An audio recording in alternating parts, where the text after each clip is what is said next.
දේශයක් අවදි කළ පෙරගමන්කරුවාගේ ඉතාලි ආගමනය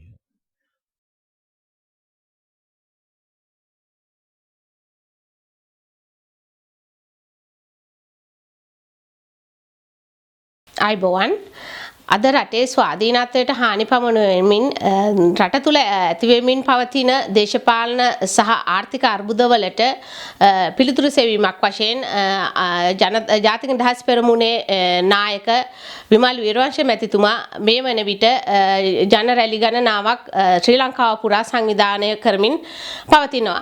එවැනි අවස්ථාවක ඊට සමගාමීව ඉතාලිය තුලත් අපි එවැන්නක් කළ යුතුයි. ඉතාලිය තුල ජීවත් වෙන ශ්‍රී ලාංකිකයින්වත් අපි නිවැරදිව දැනුවත් කළ යුතුයි. රට තුල සිදු වෙමින් පවතින කුමක්ද යන්න කියලා සහ ඒ සඳහා විය යුත්තේ කුමක්ද යන්න තේමාව යටතේ අපේ අමාත්‍ය විමල් වීරවංශ මැතිතුමා ජූනි 28 වෙනි දින පස්වරු 4ට සාලා ෆොන්තානා වියා ජාන් අන්තෝනියෝ බොල්ත්‍රාෆියෝ හරියටම කාර්ලෝ ෆරිනි අසලදී ජන හමුවක් සූදානම් කරලා තියෙනවා.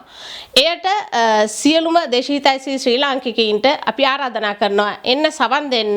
ඇවිල්ලා අපි රට වෙනුවෙන් කළ යුත්තේ කුමක්ද? රට තුල විය යුත්තේ කුමක්ද කියන දේ අපේ ජනනායකයින්ට තේරුම් යන්න අපි අපේ අදහස්ද ජන හඬද එතුමන්ලාට ලබා දෙමු කියන ආරාධනාව මම සියලුම මිලානෝ ශ්‍රී ලාංකිකයින් ඉල්ලා සිටිනවා.